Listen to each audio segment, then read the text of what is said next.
Hello, good morning, good afternoon, good evening, wherever you are watching us from. Hope your day is going well.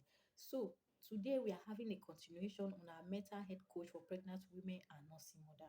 In the last series, we talked about why it is important for us to coach pregnant women and nursing mother in order to be self-aware of their hormonal changes, how to handle their emotions, and how to say no when it is necessary, when it is important, because sometimes we decide to do things because we don't want to say no, and at the end of the day we are hurting ourselves and we are getting emotions bottled up. So today let's move forward to during pregnancy. We have talked about before pregnancy, and we have made some points about during pregnancy, so we are just continuing from where we stopped at the last time. So I wouldn't want to waste our time by trying to give revision of what we have done, but if you want to watch that, you can always check the links and you get access to that information. So today we are continuing from one vital place. I have my point listed out, so I will just try and be dishing it out and explain as time permits us. So the first thing we have to do during pregnancy, there are other first things that we have talked about. One of the first thing we have to do during pregnancy is what you listen to and what you watch. Now, our heart is a very sacred place. Our mind is a very sacred place. Now, what you bring into it is what it accepts. And our mind is just like the womb of a woman. Our mind is an incubator. Once you take something into it, wow, it develops it. Our mind grows it. It erects it to become a big obstacle, depending on what it is. So any seed that you sow in your mind, subconsciously and consciously, it multiply in 100 folds. So that is why, as a pregnant woman, you should watch what you listen to and what you watch, because the society is so polluted with bad news, information that are not relevant, information that are not even supposed to be displayed openly online. You see it everywhere. For a pregnant woman, you should choose and select what you watch, what you listen to, in order for you not to begin to think about what you are not supposed to think about, in order for you not to begin to build up imaginations that does not exist. So you guarding the gate of your heart, the gate of your mind during pregnancy is very, very essential, because you wouldn't want to go towards the line of having to think too much, worry too much about how your baby is doing, how you are doing, if you will be able to survive the labor room, if you will be able to push your baby, or if you will die through it, or if you will lose your baby.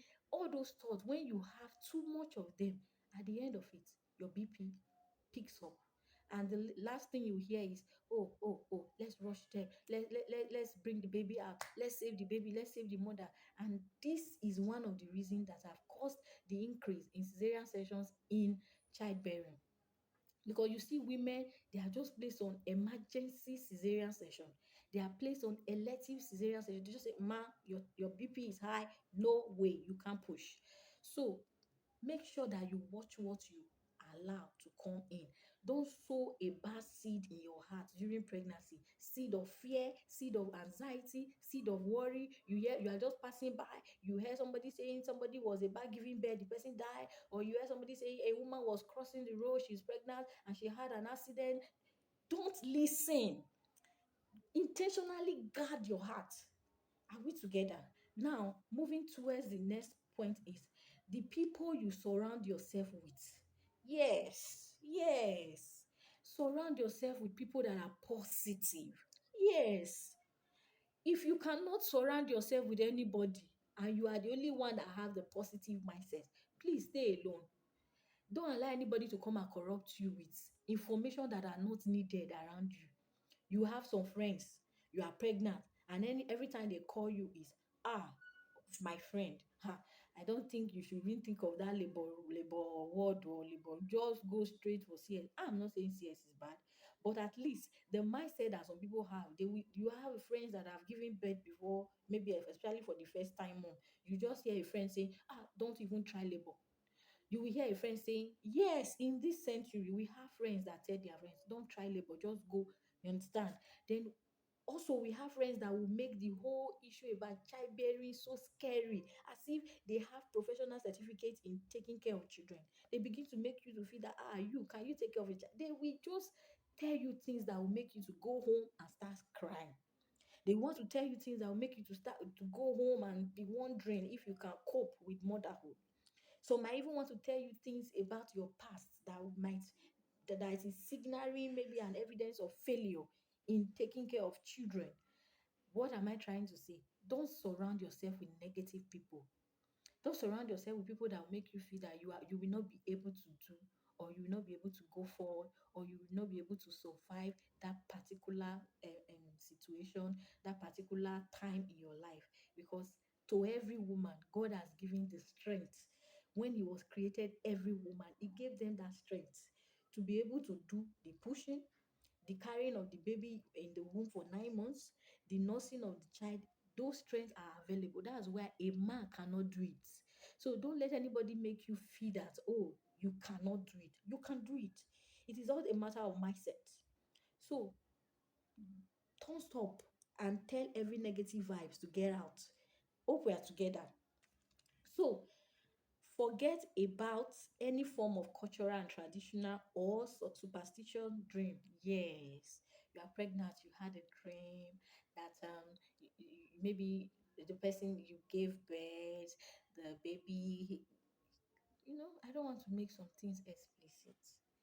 Don't stop linking dreams and superstitions and making funny interpretations of dream. It begins from that mind that we talked about. Because sometimes we are very quick at saying, God revealed it to me. Imagine in psychology, there's what we call a situation whereby you have thought of something in the daytime, you have saw something in the daytime, you have played around something in the daytime, and in the night you went to sleep and you dreamt about it. We don't really interpret it as a dream that have impacts that we will begin to be running around for. We interpret such a dream as the continuation of your consciousness, because you have thought about that thing, you have played around it, you have joked about it, and your mind is just trying to play it. It's just trying to put it on the replay, or fast forward it, or dramatize it and add more images.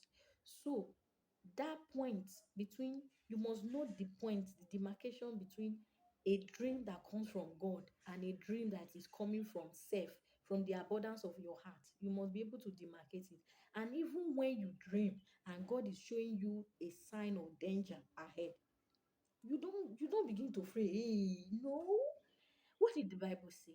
It said He revealed to redeem, not to cause fear, not to make you anxious, not to make you to be curious, or He said, be anxious for nothing, but in all things with prayers and supplication. So what are we trying to say? Even when you want to ponder on a dream, don't ponder like an unbeliever. Don't ponder like someone that does not have a God. In all religion, we all have the way we attend to dreams. So don't begin to think and think and think and think before you know BP is going up. No, that's not the best way. So even when you dream and the dream looks so real, pick up yourself and do the needful. You can pray, you can study your word, you can make declaration, you can speak positively. Yes, and you build up your faith.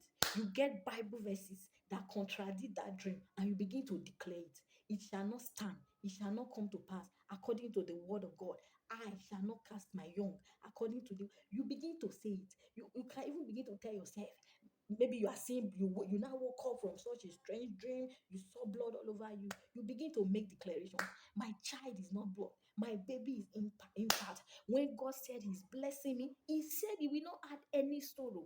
Therefore, I will not sorrow over this child. You begin to make declaration, and your body, your spirit man begin to respond and correct things in you. Don't let dream now make you to be, as you just see the bed, hey, finally it has happened. And the next thing, the block continues. No spiritual and emotional resilience to say no. then you allow the devil with his craftiness to steal what the Lord has given you. Yes, yes. There are a lot of people that the devil manipulates in their dream. Yes, that will be a talk for another day. That will be a talk for another day. So don't allow it. I'm emphasizing in this point because I know a lot of women are still barren today. A lot of women have had give birth to children with Down syndrome. A lot of children they've given birth to. Oh God, why? Because they dreamt of it. Their mind begin to magnify it, and at the end, it happened just the way their mind magnified. Remember what Job said? He said, that thing that I fear most has finally before me. So it's not a joke. Even though you fear it naturally or you are fearing it as a result from the dream that you have, it's going to befall. So don't think about and don't fear nothing. Are we still together? Yes. Moving to the next point. Sorry, I just have to make sure that I don't go offline. That's why I have to make sure that I'm following the point. Moving to the next point is sex and pregnancy. Yes, there is a problem about sex and pregnancy, especially in Africa. Hello, the issue of sex and pregnancy is a crucial one. But what I will say as at this moment is, it is medically anyway, it is advised and it is good. It's not dangerous, it's not harmful. However, it depends on you as a person. That is the woman, not the man. The woman is carrying the baby. So it first of all, it depends on her physical state. That is physically, is it advisable? Medically, can she go on? Is it certified? You hear some people when they take in and the doctor tells them stay away from sex. There are people that their cervix is not strong. It's not strong. It cannot hold that long. So anything you go and do around the gym, the baby comes down. So the doctor will tell you stay away. So is it medically accepted for you to put to have sexual intercourse as a pregnant woman? That's the first thing you should confirm from your doctor. Then physically, are you physically fit? The last series we talked about money sickness and how it have a toll on different women. Your money sickness, does it allow you to even accept admiration or accept some kind of advances? Hope the type of reaction you have is not that type of reaction that your husband is irritating you, the mental part of it. So it is all in a web. That is, it is actually determined by a lot of things, even your mental state. Are you mentally fit to say, okay, let's dig it? So it's a thing of the mind. However, I will just share a little bit of some statistics and maybe some experiences from a lot of people. It has been seen that first trimester sex should not be encouraged because as at that time the baby is still forming, the baby is still trying to come together. And because especially for first time mom, we don't really know how their service is until maybe 6 months or 5 months. The pregnancy goes a little bit further before it can be detected. Maybe they are complaining of anything before they begin to find out. So it is advised that first month, second month, third month, you try as possible to abstain. Yes, you try, just try as possible to abstain. And it also show that there are people that maybe the spouse have infection and maybe they are not even aware. So when such intercourse happen, it's going to pull down the child, it's going to pull down the fetus. Why? Because those things are going to react against what is forming. And that particular area does not need anything, either bacteria or virus or anything that we serve, that we fight against it as an antigen. You understand? That will be an art agent against it. It doesn't want it. So are we still here? What am I trying to say is that depends on you, and there are also many medical research that have said that sometimes first trimester, just leave it, just let the woman be. Then for the last trimester, it is highly advised that you have a lot of it, a lot of fun. Why? It will help the woman cervix to open her bodies and all that. It is very, very good that a woman should accept such advances, and also with her mental health. Now, as at that moment, why am I talking about it? Some women are very good at training themselves. They claim that, oh, their husband should not go out, their husband should not be angry, their husband. See, I'm talking here about mental health. If it's not okay by you, you are stressing your mental health.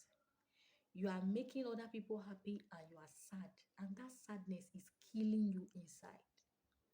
You are in a state whereby you don't even know how to express how you feel. And remember, we talked about self-awareness, knowing your ability, knowing your strength, knowing how the elasticity of your temper, your temper and your impatience. How can you be stressed?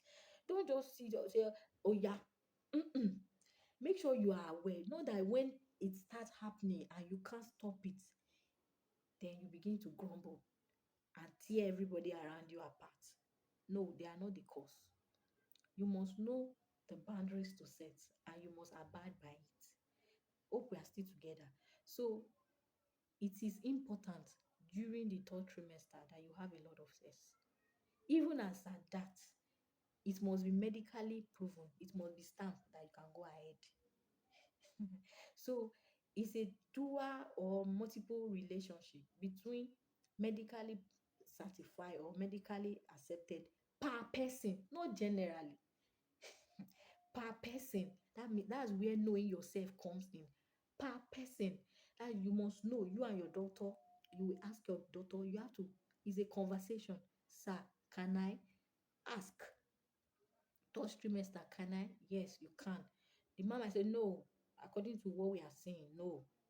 Do you get it? Because if you are doing it and maybe you are not supposed to, maybe the circumstances surrounding the care of the fetus and they are monitoring it and you are not supposed to, it might lead to pretend. You give birth, maybe you're supposed to give birth 9 months, you now give birth 7 months, you put your baby in incubator and all that. So it's a relationship between you, your doctor, and your husband.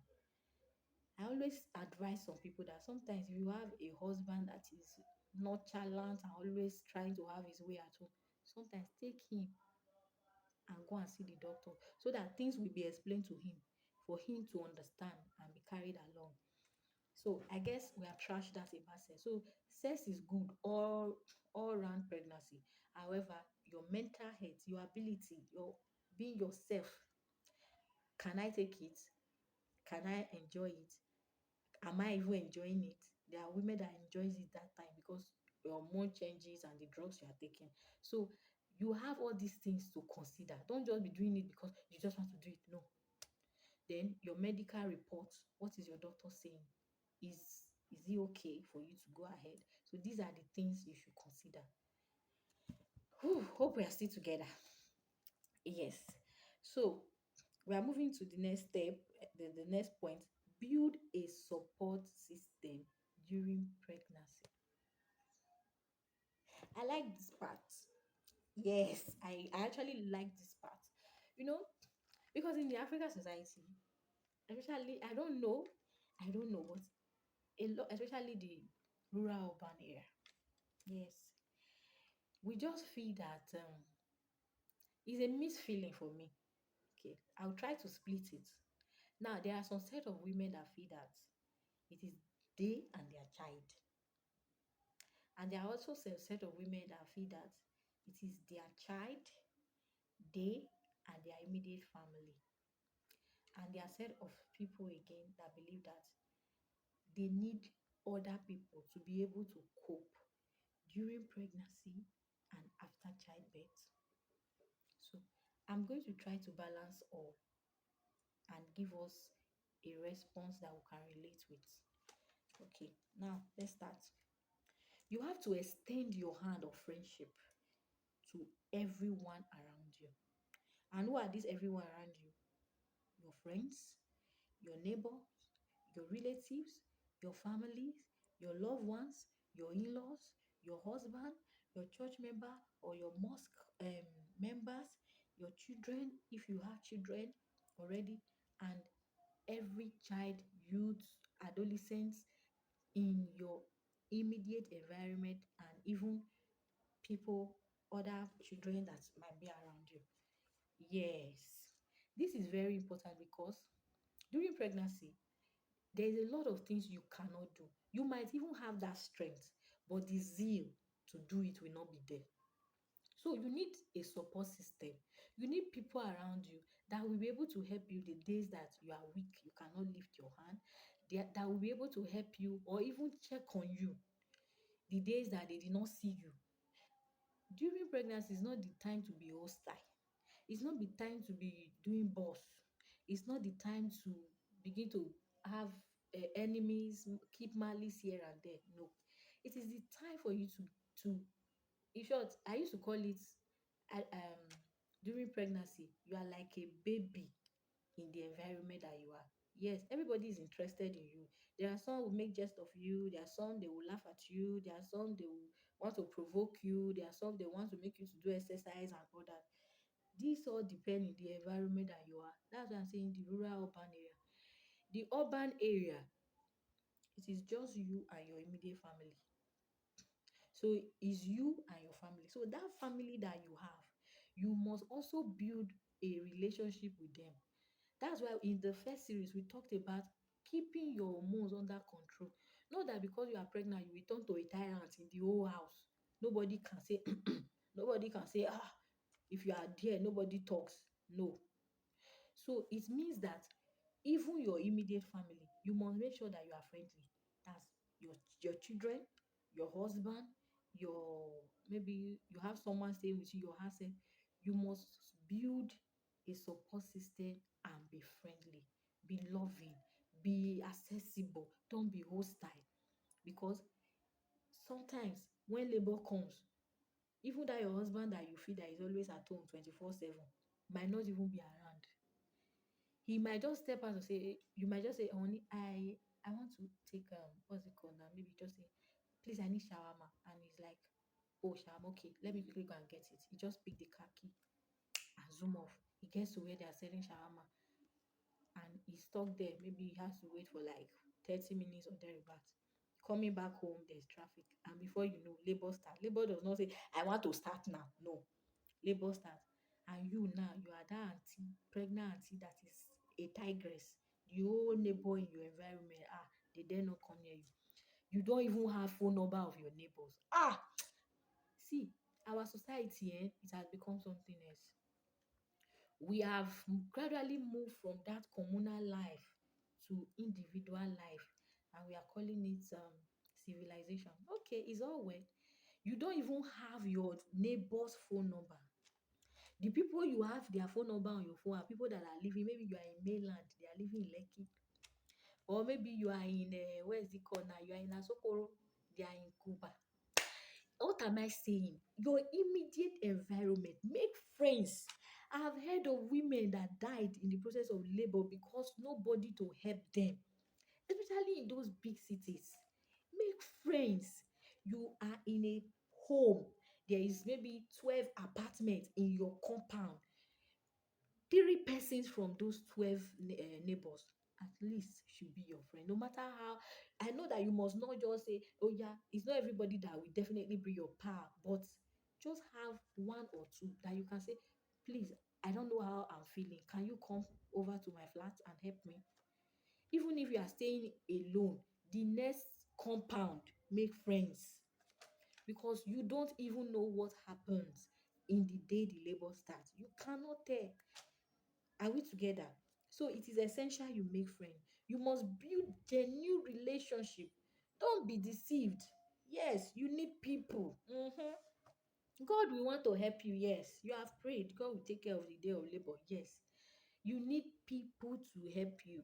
That's why you see in most situation, women go to the hospital before the labor starts, maybe because they don't want that drama.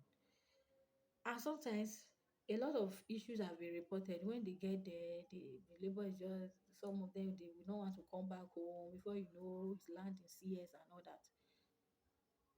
As time goes on, I'll be revealing much about childbirth and all that because I love I love womanhood and I'm glad that I'm a woman. So what am I trying to say? That there are some things that you can avoid with the right people around you and with you intentionally making the right friends. Because if you are not friendly, if you don't build a support system around you, you will just find out that at the long run you will be drained during pregnancy, after childbirth, you will be drained. You will just discover that you are losing it. You will just discover that at a point it will look as if you are blank. It will look as if you are numb. Your whole life will be at a standstill. You will even begin to pick offense with the children, even though they are 3 months or 2 months, even though if they are 5 months, because you have had enough. You have taken more than you can chew. Yes, that's the right word. So you must build the right relationship and you must be friendly. And this building of right relationship includes both online and offline. Yes, both online and offline. So you are in a group now, thank God there are a lot of group. You must at least let someone, 2 or 3 person, know in that group that you are pregnant. I know there is this part of the spiritual implication and all that, but I don't think they are interested in you. There are some of these groups, a lot of us are strangers there. So you just make friends and they are distance friends and they don't really care about you. Are we together? So in your making friendship, be polite, be friendly with a smile, be approachable, give gifts if need be. Children are around you, don't be hostile to them. Don't be at the beginning of your street and you are entering. Some children are even saying, ah, auntie, you just snub them or say, get out of the way and all that. So it is important that you become a very friendly woman during pregnancy. And you should not harbor unforgiveness during pregnancy. You should not have this mindset of malice, either with a neighbor, with no, you don't need it. As at that point, you should operate in a level that looks as if you are hanging between heaven and earth. You are just enjoying everything. Let it look as if you are an angel. I'm not saying you should pretend. I'm just trying to reveal something to you about being pregnant because you are carrying a life in you, the ability to give a life, to give a thing life, to give human life. You are like an angel. You are a supernatural being as at that moment. So use it well. There are even some women, they see visions only when they are pregnant. Use it well. Don't make the right declaration, use the right words on people. So I think that we'll continue from here in our next clip. Thank you for watching and subscribe to our channel, like and share.